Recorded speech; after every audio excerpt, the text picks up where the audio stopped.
Je suis très heureux d'être ici ce soir. Je dis un très grand merci à l'apôtre Dallo. Merci papa, merci pasteur Viviane, merci maman, merci à papa Cyril, le président de DMI. Merci à toute la grande équipe de Dallo Ministries.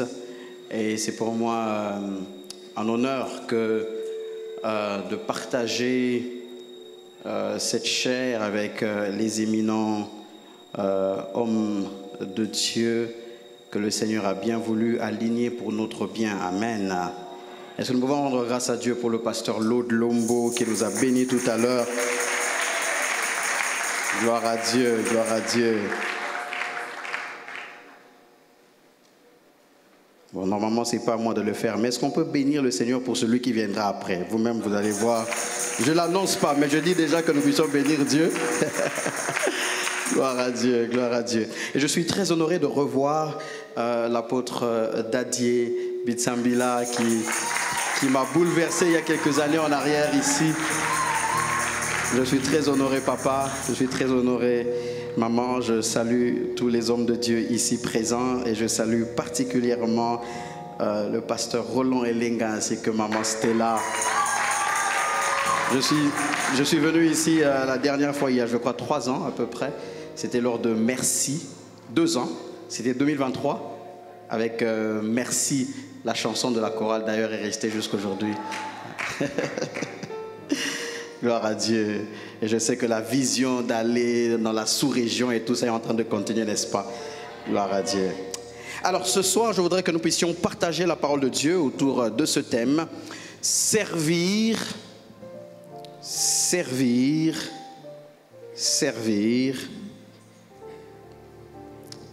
quand on n'est pas premier. Servir quand on n'est pas premier. 2 points. Comprendre et vivre le ministère du pasteur adjoint, associé ou stagiaire. Servir quand on n'est pas premier. Comprendre et vivre le ministère du pasteur adjoint, associé ou stagiaire. Alors j'ai commencé par une introduction qu'on va peut-être appeler mon point 0. Cette introduction aura 2 parties. La première, ce sera les généralités et puis après, nous allons aller dans la définition des concepts. Donc, l'introduction, c'est le point 0. Et dans le point 0, il y aura 0A pour les généralités et puis 0B pour la définition des concepts. Et puis, mon premier point, ce sera comprendre la nature et comprendre la nature du rôle. Voilà, comprendre la nature du rôle. Et puis deuxièmement, nous allons voir les défis ou les difficultés qui sont attachées à ce rôle-là. Donc nous sommes dans l'introduction, dans les généralités. Je voudrais ici nous dire ce que nous savons tous déjà, c'est que servir sous une autorité spirituelle, pour emprunter les termes utilisés par le pasteur Lode tout à l'heure, est une école. C'est une école, servir sous une autorité spirituelle, est une école que Dieu utilise pour plusieurs raisons. Servir sous une autorité spirituelle est une école que Dieu utilise pour plusieurs raisons. La première raison que je vais évoquer avec nous ce soir, c'est que je suis dans les généralités, donc la première raison, dans mon introduction, la première raison pour laquelle Dieu nous permet de travailler sous une autorité spirituelle, sous un leader spirituel, c'est de former le caractère du serviteur.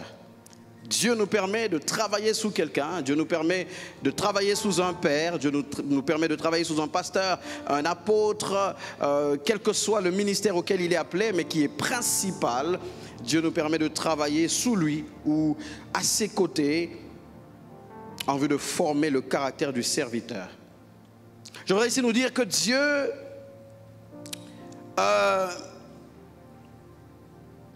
ne confie pas un certain nombre de choses à ceux qui n'ont pas appris à suivre les instructions, ceux qui n'ont pas appris à obéir. Sous une autorité, on apprend la discipline. Sous une autorité, on apprend la patience. Sous une autorité, sous un leadership, on apprend l'humilité. Tellement de choses qui forment le caractère de serviteur en nous. Quand on travaille sous quelqu'un, quand on travaille auprès de quelqu'un, peut-être même sans que l'on se rende compte, à certains moments, notre orgueil caché est touché. Nos motivations sont secouées. Dieu travaille dans notre cœur. Ce qui fait donc que la deuxième raison, après la formation du caractère, c'est révéler le cœur, la révélation du cœur. Parce qu'il y a très peu de choses dans la vie qui révèlent le cœur, qui révèlent la maturité ou l'état du cœur, comme lorsque l'on travaille sous l'autorité de quelqu'un. Travailler sous l'autorité de quelqu'un n'est pas toujours facile. Et c'est des moments où le cœur se révèle. C'est des moments où vous vous rendez compte que vous avez des choses dans le cœur que vous ne connaissiez pas. C'est le moment où vous vous rendez compte que vous avez des attitudes qui sont mises à nu, des intentions, par moments des blessures cachées. Vous ne saviez pas que vous étiez blessé jusqu'à un certain niveau. Mais lorsque vous travaillez sous quelqu'un, vous vous rendez compte que vous avez des choses à gérer, des choses à régler, des choses sur lesquelles il faudrait travailler. C'est en ce moment-là que par moment, on découvre si on sert Dieu lui-même. Le cœur est révélé. Troisième chose, Dieu permet que l'on travaille sous un leadership en vue de nous transmettre la sagesse, de nous transmettre aussi la vision. Quand vous servez quelqu'un de plus avancé, vous êtes exposé à un modèle. Le pasteur Lode vient d'en parler tout à l'heure. Vous êtes dans une école, exposé à un modèle, exposé à une pensée, exposé à une expérience, exposé à des façons de faire. Et il y a une transmission. Vous pouvez acquérir de la sagesse. Vous avez l'avantage de voir faire. Il y a des décisions que vous ne prenez pas, mais que vous observez. Il y a des choses qui ne vous tombent pas directement dessus, parce qu'il y a quelqu'un qui est devant. Il y a quelqu'un qui prend le coup pour toute l'équipe. Et cela est une grande et une bonne école. C'est là que lorsque vous êtes dans cette école de transmission, que vous recevez de la compréhension. Il y a des choses que vous comprenez mieux. Il y a des choses que vous appréhendez différemment. Quand vous regardez la vie de Élisée, par exemple, dans 2 Rois 2, 9 à 15, vous vous rendez compte qu'Élisée n'a pas seulement reçu la double portion. Vous allez voir dans sa façon de faire que Élisée a aussi comme hérité d'une perspective spirituelle. Il voit les choses d'une certaine manière à cause de la personne auprès de qui il a servi. Est-ce qu'on est déjà ensemble ce soir? Lorsque vous travaillez sous quelqu'un, Dieu peut utiliser ce temps-là pour vous protéger quelquefois de la précipitation. Il nous arrive par moments d'être pressés, de courir vers une sorte d'indépendance. Mais lorsque Dieu vous garde encore sous quelqu'un, Dieu vous protège de certaines choses. Dieu fait en sorte qu'il y ait une protection autour de vous. C'est comme une sorte de pare-feu qui protège des attaques précoces. Il y en a qui se sont exposés à des batailles avant l'heure parce qu'ils ont voulu aller en dehors de ce que Dieu avait tracé comme chemin. Dieu vous protège des décisions hâtives parce que vous êtes à côté de quelqu'un. Dieu prend le soin de vous protéger jusqu'à une certaine heure. Et lorsque Dieu vous place à côté de quelqu'un, Dieu prépare aussi le serviteur pour son propre mandat. Parce qu'il y en a qui plus tard doivent eux-mêmes devenir premiers. Et Dieu trouve comme école de vous placer à côté d'un premier afin de vous préparer pour votre propre mandat. Alors toutes ces choses que j'ai dites, je vais les contextualiser et les appliquer à 2 exemples d'un même personnage Josué. Premièrement, Josué. J'ai parlé de former le caractère du serviteur, révéler le cœur, transmettre la sagesse et la vision, protéger le serviteur de la précipitation, préparer le serviteur à son propre mandat. Toutes ces choses, nous pouvons les voir dans l'assistanat de Josué. La Bible nous dit que Josué était assistant de Moïse. Assistant de Moïse. Il y a plusieurs exemples que nous pouvons prendre autour de la relation entre Josué et Moïse, mais je vais en prendre deux seulement afin que nous puissions aller rapidement dans le message. Exode chapitre 32, versets 17 et 18. Exode chapitre 32, versets 17 et 18. La Bible dit, Josué entendit la voix du peuple qui poussait des cris. Et il dit à Moïse, il y a un bruit de guerre dans le camp. Moïse répondit, ce n'est ni un cri de vainqueur, ni un cri de vaincu, j'entends la voix de ceux qui chantent.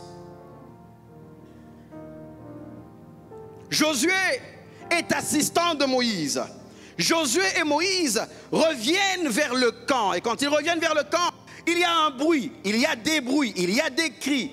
Josué et Moïse entendent les mêmes cris, les mêmes bruits.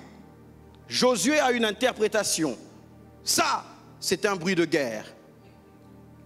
Moïse dit, ce n'est pas un bruit de guerre. Je n'entends ni les bruits des vaincus, ni les bruits des vainqueurs. C'est le bruit de ceux qui chantent. Josué est sur le point de demander à Moïse de bâtir une stratégie rapidement autour de ce qu'il pense avoir perçu. Mais là, Josué comprend que le discernement précède la stratégie de leadership. Josué veut se précipiter vers une action. Ça veut dire que si Moïse n'était pas avec lui, Josué aurait pris des attitudes qui ne correspondraient pas au contexte du moment. Mais c'est parce qu'il est à côté de Moïse que Josué est corrigé, il est rattrapé. Vous savez, Josué est un soldat, il est formé. Quand il entend le tumulte du peuple, il interprète naturellement ce bruit à travers de son prisme, un prisme de guerrier. Mais à côté de Moïse, Josué apprend que la vie n'a pas qu'un seul prisme. Qu'on ne peut pas tout regarder selon nos habitudes, selon nos expériences, selon notre passé, selon ce que l'on sait, selon ce que l'on connaît. Il y a plus que la bataille dans la vie. Et c'est parce qu'il est avec Moïse que Josué perçoit la vérité de ce qu'il y a sur le terrain. Là, on commence à se rendre compte que le zèle ne remplace pas le discernement. Il y en a qui sont tout feu, tout flamme. Il faut qu'ils soient encore à côté de certains Moïse, sinon ils iront dans des directions qui n'ont rien à voir avec ce qui se passe réellement là dehors sur le terrain. Il y en a qui font des missions de leadership, il y en a qui font des missions du ministère, il y en a qui définissent le ministère d'une façon qui ne correspond en rien à la vérité parce qu'ils ont un prisme déformant. Et quand on est à côté de Moïse, on a la grâce d'être corrigé. Moïse lui apprend qu'il faut écouter attentivement avant de lever des options, avant de conclure. Il doit apprendre à distinguer ce qui semble être visible et perceptible de ce qui est véritable. Il apprend parce qu'il est à côté de Moïse. On voit qu'il apprend là qu'un leader ne peut pas diriger efficacement s'il ne sait pas d'abord voir les situations telles que Dieu les voit. Josué se trompe, il se trompe sincèrement. Et il faut qu'il soit à côté de quelqu'un qui a le discernement. Il faut qu'il sache que l'on n'agit pas toujours selon ses réflexes, que l'on n'agit pas toujours selon ses émotions. Par Moïse, Dieu est en train de l'éduquer à lire les sons, à comprendre les choses, non selon ses peurs, non selon ses habitudes, mais selon la révélation de la vérité. Josué donne une réponse sans avoir réuni les faits qu'il faut, sans avoir réuni les éléments qu'il faut. Et c'est avec Moïse qu'il apprend que le leader ne peut pas agir de la sorte. Josué part sur base d'une fausse idée, d'une fausse hypothèse. Mais pour lui, ça a du sens. Vous savez, par moments, il y a beaucoup de choses qui ont du sens pour nous. Mais quand Dieu nous place à côté de quelqu'un, celui-là qui regarde dit, tu ne comprends pas. Tu ne vois pas. Josué est convaincu et ça a du sens pour lui. Et c'est un guerrier, c'est un expert. Ça veut dire qu'il pense donner un avis d'expert en la matière. Alors qu'à côté de Moïse, il vient d'avoir la démonstration qu'il ne connaît pas encore vraiment. C'est son terrain, il connaît la bataille, il sait reconnaître les bruits de la bataille. Mais même sur le terrain qu'il pense maîtriser, Moïse regarde, Moïse dit, ça c'est pas la bataille. Mais c'est Josué le guerrier. Moïse n'est pas le guerrier d'Israël, c'est Josué.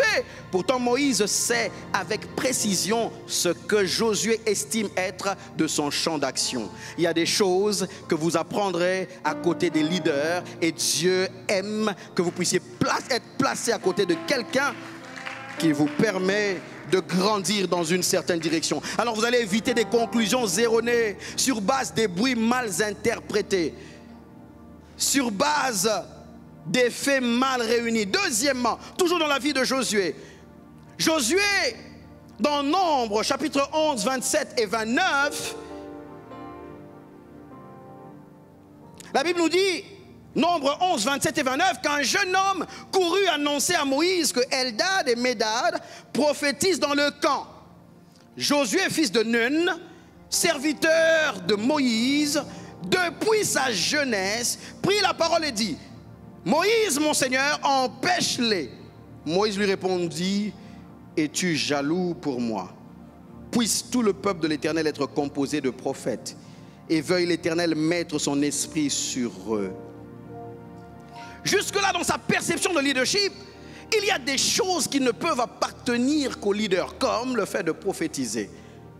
S'il faut prophétiser dans le camp, il faut que ce soit Moïse. Il ne faut pas que ça aille jusqu'à Eldad, Médad, même des gens qui ne sont pas là, des gens qui normalement ne doivent pas être comptés, se mettre à prophétiser. C'est-à-dire que si Josué est leader d'Israël en ce moment-là, il les ferait taire. Il ne les fait pas taire parce qu'il y en a un qui a le droit de faire taire. Si Moïse n'est pas là, Josué fait taire ceux qui sont visités par Dieu pour dire ce qu'ils sont en train de dire. Gloire à Dieu que Josué n'était pas seul et que Moïse était là. Il y a des gens qui doivent encore rester à côté de Moïse pour ne pas faire taire ceux qui doivent parler, pour ne pas fermer la bouche à Eldad et Médad, alors que c'est un mouvement de Dieu en faveur de tout le peuple. Et là, nous nous rendons compte que Josué est comme la plupart des frères et des sœurs dans nos églises qui ont une sorte de loyauté préparée à n'importe quelle sauce, exagérée. Moïse le corrige pour lui montrer que le vrai leader ne défend pas son exclusivité. Il célèbre la multiplication des dons. Moi, je lui dis, Josué, je ne suis pas là pour être le seul vers lequel tout le monde vient pour s'agenouiller. Oh non, non, non. Si Dieu décide, Moïse lui dit, en fait, dans tout ceci, le leader, en fait, ce n'est pas moi d'abord, c'est Dieu. Il dit, si Dieu décide que tout le peuple soit composé des prophètes, je n'ai rien pour arrêter ce mouvement de Dieu. Josué vient d'avoir une leçon qui le servira en tant que leader demain. Parce que s'il était déjà leader lui-même, il aurait fait taire un mouvement que Dieu avait décidé de commencer. Et il aurait eu des problèmes avec Dieu. Moïse vient de le protéger. Il y a des gens ici, vous devez encore rester à côté de quelqu'un. Ça vous garde contre Dieu.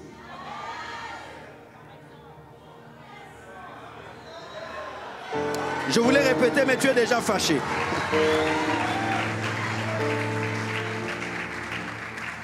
Ça ne vous protège pas que des sorciers, des attaques, non. Ça vous protège contre des choses que vous aurez faites contre Dieu. Il faut que vous restiez encore quelque part pour que vous n'alliez pas dans les choses dans lesquelles vous serez opposant de Dieu. Parce que la définition que vous avez n'est peut-être pas correcte. Moïse lui apprend que le leader peut se réjouir de l'onction des autres sans se sentir menacé. Je suis Moïse, je suis placé par Dieu, même si tout le monde prophétise, c'est moi que Dieu a placé à la tête. Je ne me sens pas menacé parce que Eldad et Médad ont prophétisé.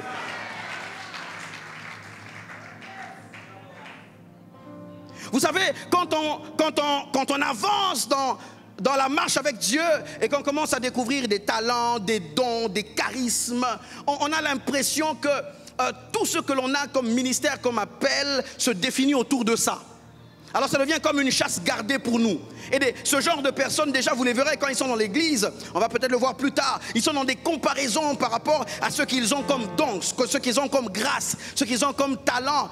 Et des gens comme ça, lorsqu'ils deviennent leaders, ils deviennent insécures, ils sont dans une insécurité à chaque fois que quelqu'un manifeste quelque chose. Quand on vient lui dire, papa, tel frère a très bien travaillé mercredi passé, papa se sent mal, papa dit non, les petits ici commencent à me menacer. Ça veut dire que quand il avait été Josué, il n'avait pas eu un Moïse qui lui avait appris que même quand Eldad et Médad prophétisent, Moïse reste le leader d'Israël.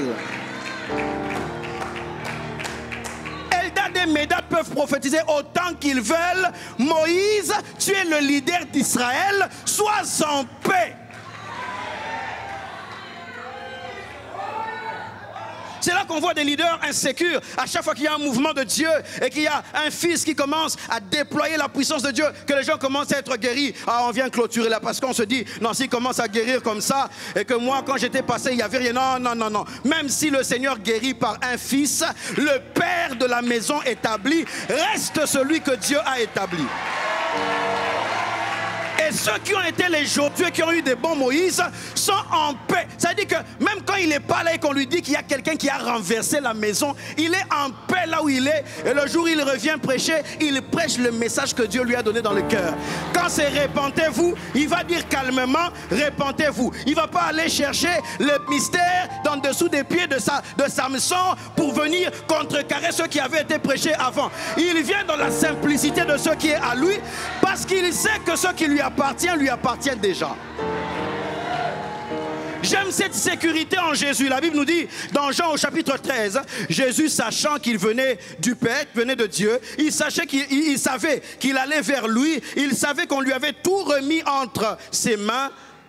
Il prit une étoffe dont il se ceignit la taille, il commença à laver les pieds des disciples. C'est-à-dire, il sait que le fait qu'il lave les pieds des disciples n'enlève en rien le fait qu'il vient du Père, ça n'enlève en rien le fait qu'il va vers le Père, ça n'enlève en rien le fait qu'il a tout entre ses mains. Il y a malheureusement des gens qui sont devenus leaders numéro 1 qui ont raté l'école de Moïse. Ils n'ont pas appris des choses. C'est comme ça qu'aujourd'hui, ils voient des rebelles partout. Alors que le problème, c'est simplement qu'ils n'ont pas bien fini leur propre cursus. Eldad, pourquoi tu prophétises? Pourquoi tu prophétises? Je prophétise parce que l'Esprit de Dieu s'est libéré. Et quand on a Moïse comme leader, Eldad et Médad peuvent prophétiser. Il peut même demander que plus que Eldad et Médad se lèvent parce qu'il sait que c'est un mouvement de Dieu. J'aime quand Paul parle à son fils Timothée. Il lui parle de ce parcours dans 2 Timothée 3,10. Il lui dit, pour toi, tu as suivi de près mon enseignement. Tu étais à mes côtés. Tu as vu ma conduite. Tu as suivi ma conduite, mes résolutions, ma foi, ma douceur, ma charité, ma constance, mes persécutions, mes souffrances. Il est en train de dire, tu as été à mon école. Tu as reçu des choses qui te permettent aujourd'hui de fonctionner parce que tu as été à côté de moi. Si Timothée n'avait pas été à côté de Paul, ayant traversé toutes ces choses, quelque chose aurait manqué à son ministère. Je suis en train de prier que Dieu fasse qu'il y ait des Josué qui rencontrent leur Moïse et qu'ils y restent aussi longtemps que Dieu voudra qu'ils y soient. Ne sois pas pressé de partir. Ne sois pas pressé de partir. Dieu permet que l'on soit à côté d'un leader, à côté d'un père, à côté sous une autorité pour faire avancer le royaume. C'est ici que je voudrais nous dire que, de même que j'ai dit que Dieu, par moments, passe par ce genre de relation et ce genre d'école pour préparer le mandat du serviteur de Dieu, je voudrais ici nous dire que Dieu n'appelle pas tous ses serviteurs à la première ligne du commandement. Tous les seconds ne deviendront pas premiers. Il ne faut pas penser que quand on est deuxième, on est pasteur associé, on est pasteur assistant, on est pasteur stagiaire, ce sera pour qu'un jour, soi-même aussi, on soit premier, que l'on ait son église, que l'on ait son ministère. Il y a des gens qui doivent travailler sous quelqu'un pour toujours. Tout le monde n'est pas appelé à devenir premier. Tout le monde n'est pas appelé à devenir premier. Il y a des Josué qui un jour doivent prendre la relève après Moïse. Mais il y en a d'autres, plus nombreux. Si Josué est le seul qui a pris la relève de Moïse, ça veut dire que tous les autres n'ont pas succédé à Moïse. Il y a les Aaron, il y a les Hur, il y a les Caleb, il y a tous ces gens-là qui ne sont pas devenus numéro un.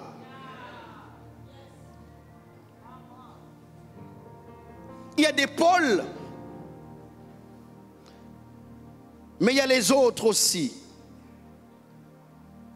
L'importance d'un serviteur ne se mesure pas à la place qu'il occupe, mais plutôt à la fidélité avec laquelle il occupe cette place.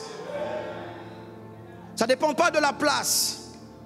Ça dépend de la fidélité avec laquelle tu es à cette place. On peut être numéro 2, numéro 3, numéro 10. Ça ne signifie pas que vous êtes inutile. Vous n'êtes pas inutile parce que vous n'êtes pas numéro 1. Non, c'est faux. C'est faux. C'est faux.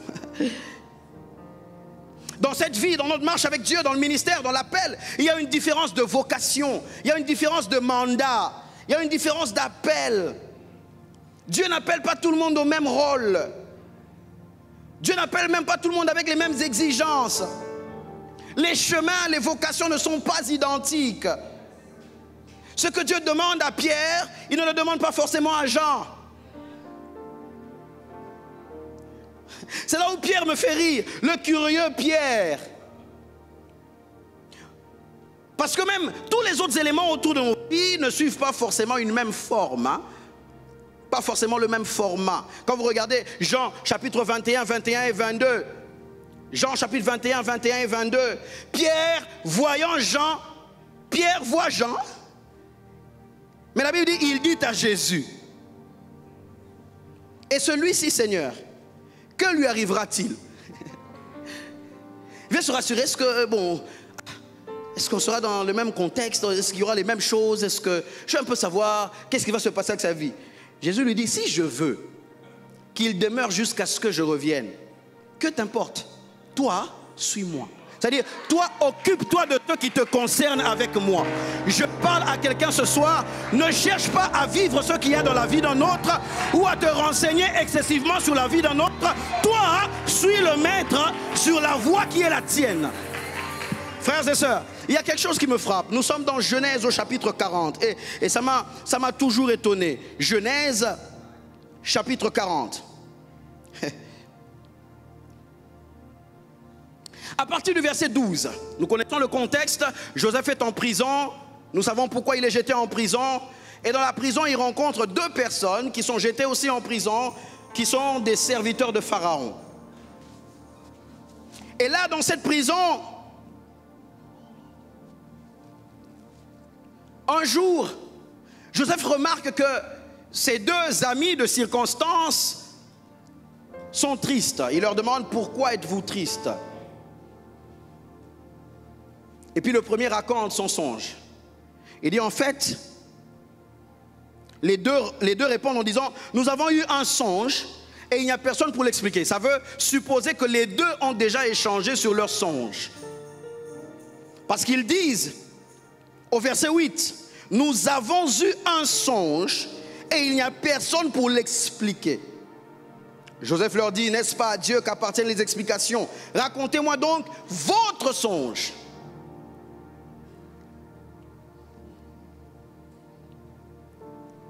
Le chef des échansons raconta son songe. Ils sont dans la même prison, ils travaillent pour le même boss. Ils ont tous fauté contre le boss. C'est dans la même nuit. Ils sont tous deux tristes. Ils sont en face de la même personne. Et leurs songes se ressemblent. Joseph dit au premier, au verset 12, « En voici l'explication. Les 3 sarments sont 3 jours. Encore 3 jours, et Pharaon relèvera ta tête et te rétablira dans ta charge. » Mais verset 16, la Bible dit, « Le chef des panetiers, voyant que Joseph avait donné une explication favorable, dit, « Voici, il y avait aussi dans mon songe 3 corbeilles. » Ça veut dire que même jusque dans mon songe, les 3 là sont en train de revenir. C'est-à-dire qu'on est vraiment dans une même situation, même cas. On a fauté ensemble, on est ici ensemble, on a fait le songe dans la même nuit, nous songeons des 3, 3, 3, on est en face de toi. Il dit, moi aussi.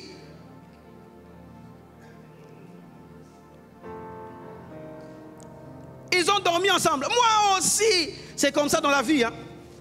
Les gens pensent que quand on a beaucoup de choses en commun, on continuera comme ça pour toujours. Et c'est là qu'on commence à vivre, même dans le ministère, par syncrétisme. Ce que moi j'appelle le moi-aussisme. Moi aussi. Mais quand Joseph répond à son songe avec l'interprétation, Joseph lui raconte que pour lui, ce n'est pas la même finalité. Par moment, on regarde. Non, lui, c'est vraiment un frère. On a été dans la même école de dimanche. On était toujours dans la même salle. Quand il y avait des scénettes de Noël à l'église, on faisait toujours... Donc lui, il était toujours à gauche, moi, j'étais toujours à droite. On est allé dans la même école de formation et même école de théologie. On a eu notre graduation le même jour. On pense que, puisqu'il est devenu titulaire, moi aussi. Mais si déjà tellement de choses se ressemblent, c'est un jeune comme moi, c'est la même génération, il a osé, moi aussi. On te dit que c'est une affaire de génération. C'est une affaire d'appel, de mandat, de vocation décidée par le ciel. Ça ne dépend pas de vos ressemblances. Ça ne dépend pas de nos ressemblances, ça ne dépend pas de ça. Que Dieu libère quelqu'un du moi-aussisme au nom de Jésus.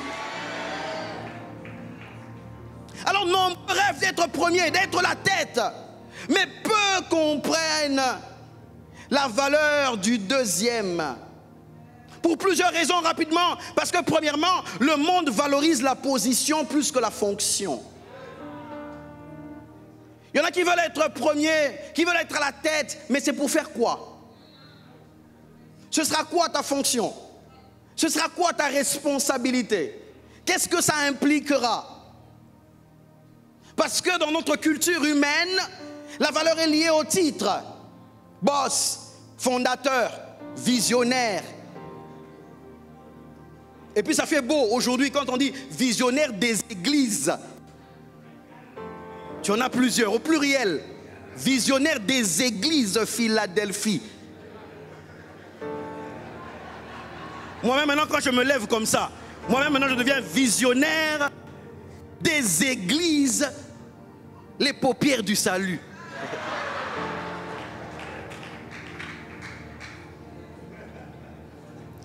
Parce qu'on veut la position.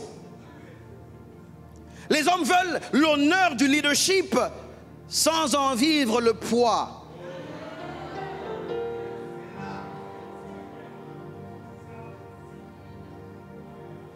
Nombreux veulent commander, mais peu veulent porter. Frères et sœurs, Moïse a pleuré sous le poids du peuple. Moïse a pleuré. Il dit, comment porterai-je à moi seul votre charge, votre fardeau et vos contestations? Paul parle, Paul dit, il a mal à la tête pour les soucis que lui donnent les églises. Là, tu peux manger ton pain tranquille. Tu ne penses pas à demain. Demain, personne ne va te dire non, au loyer de l'église là-bas, on a dit, bon, comme ils ont vu maintenant, on est à 55 membres, les 5 membres d'ajout là, ils vont ajouter le loyer. Tu es à l'aise. Par moment même, quand tu as ton pasteur titulaire, il vous dit seulement prions, tu vas dire, oh Seigneur, soutiens, soutiens. Après là, tu rentres chez toi, tu fais tes histoires, c'est papa qui va se casser la tête. Et Dieu ne t'a pas appelé à ça, tu veux vraiment entrer dans ça? Pourquoi tu n'aimes pas la paix?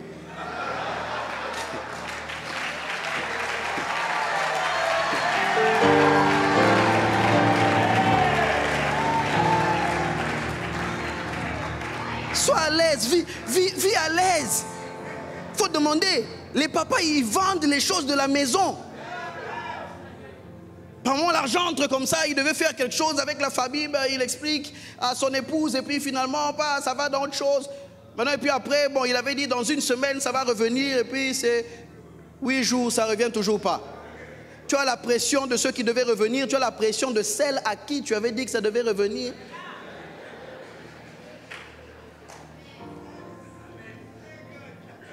Tu commences à contempler toutes les cordes autour de toi. Tu regardes les cordes, tu regardes les fils des micros. Tu dis, est-ce que ça peut être assez dur pour... Dis à ton voisin, aime la paix, aime la paix. La tête est honorée, mais la tête est aussi exposée.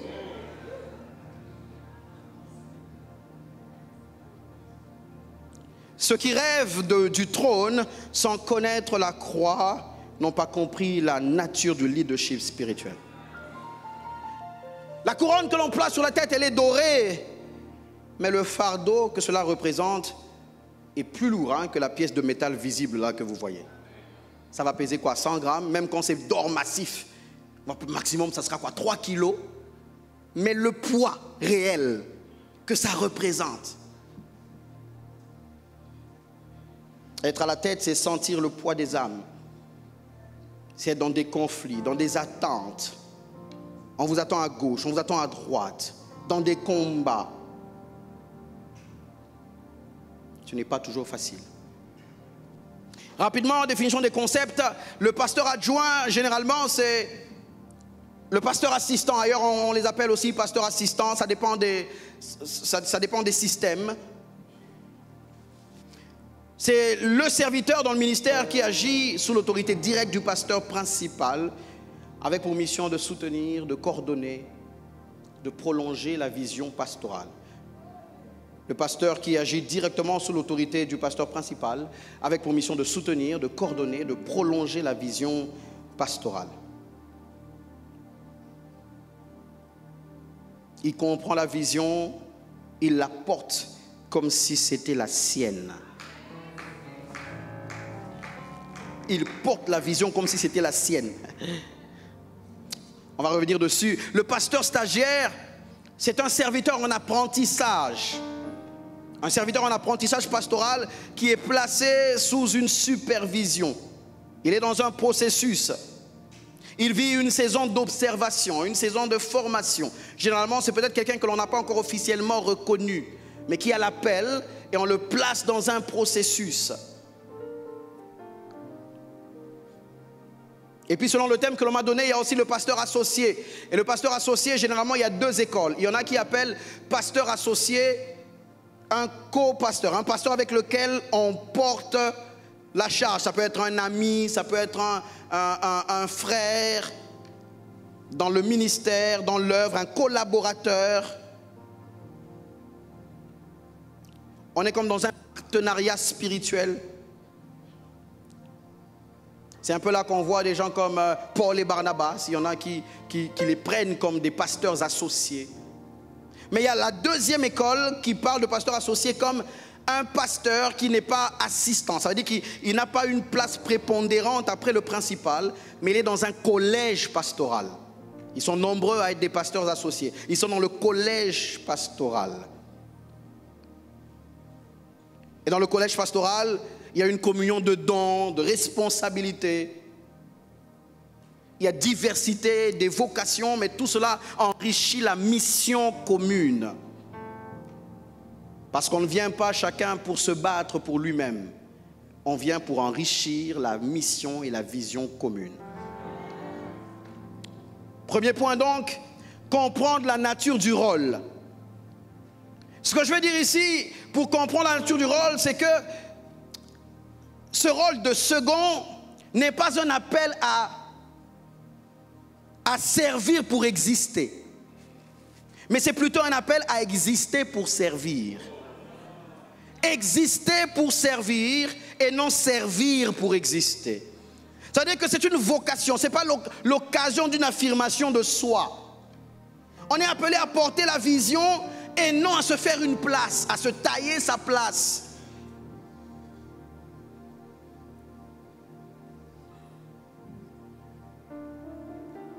À être celui vers qui tout le monde doit aller, tout le monde doit courir. On commence à se positionner soi-même. Ou on commence à se préparer, on commence à accrocher des gens. On travaille stratégiquement à s'implanter dans les cœurs.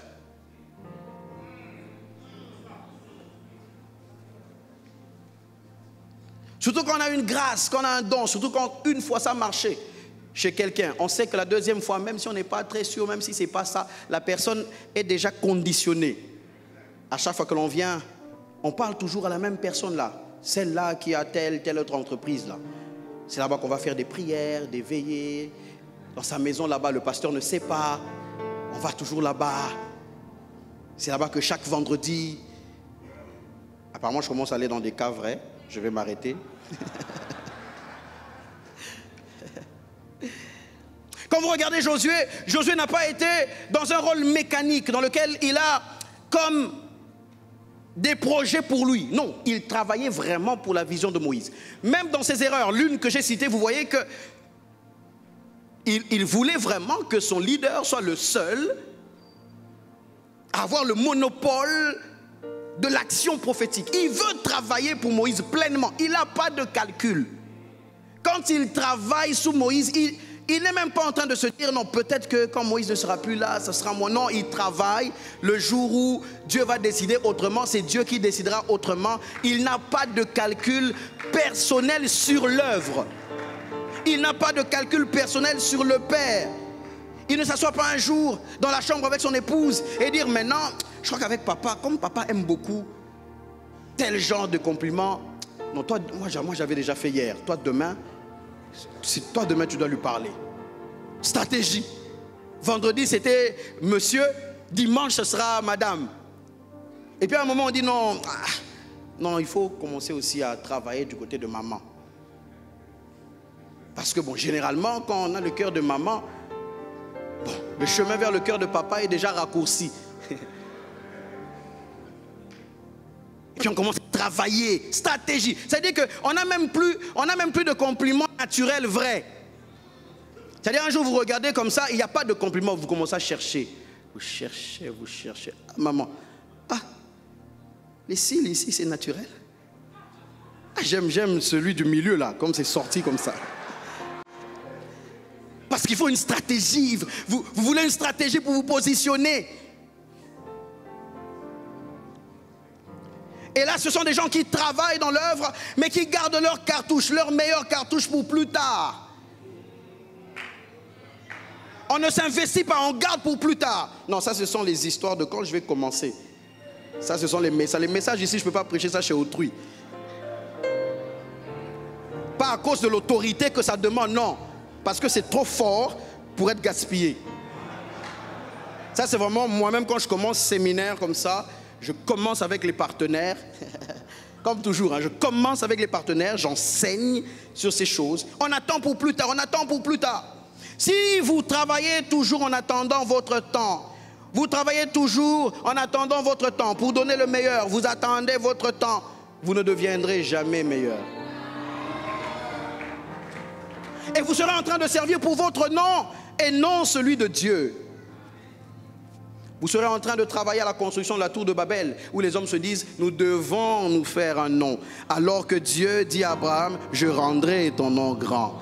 Il y en a un qui rend les noms grands, ce n'est pas nous-mêmes, c'est Dieu. Quand on travaille librement, on travaille pleinement, sans des calculs pour nous-mêmes d'abord. assistant de Moïse, sans aucun calcul. Sans aucun calcul. Difficulté. Je vais finir par là. Je vais prendre...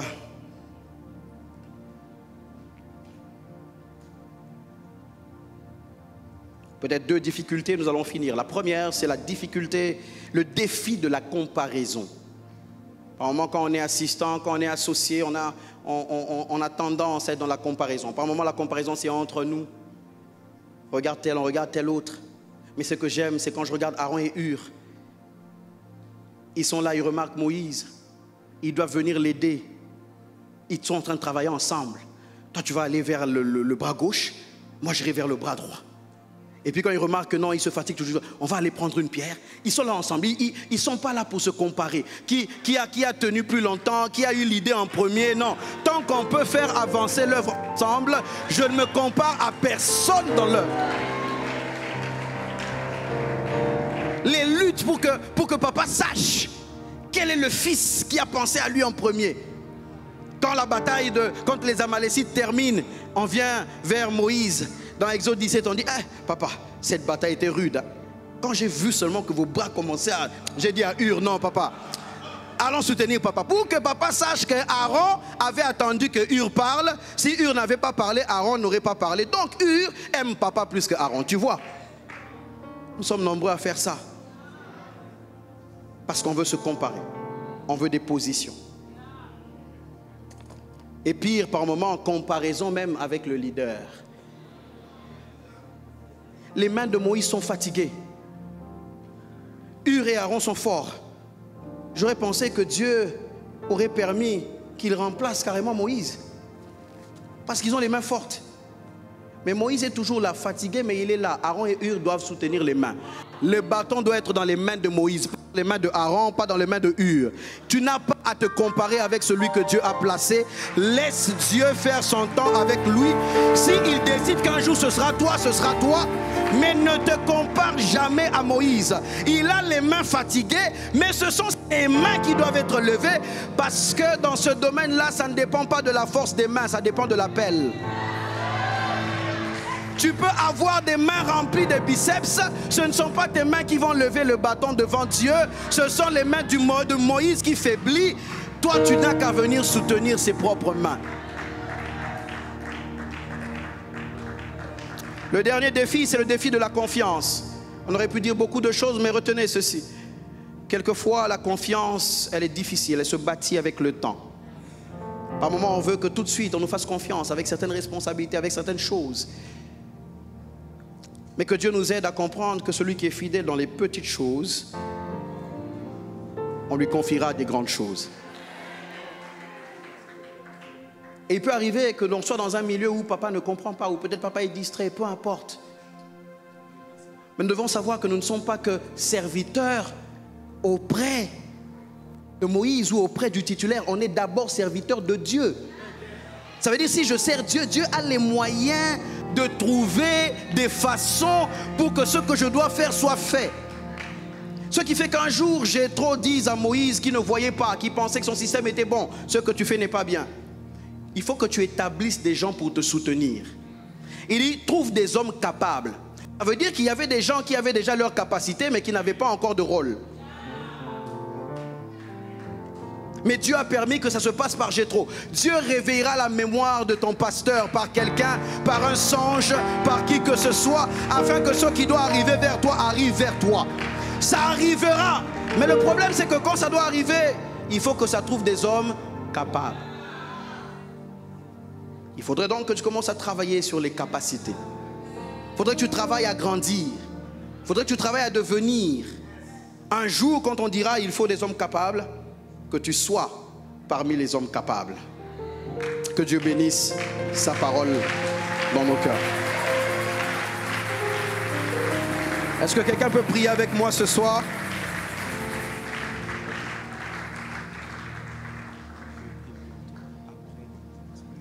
Je me livre totalement. Est-ce que quelqu'un peut dire avec moi? Je me livre totalement. Tu peux m'utiliser. Je me livre totalement. En 1 minute, je me livre totalement. Je me livre totalement. Tu peux. Oh, je me livre totalement. Oh Seigneur, je me livre totalement. Tu peux.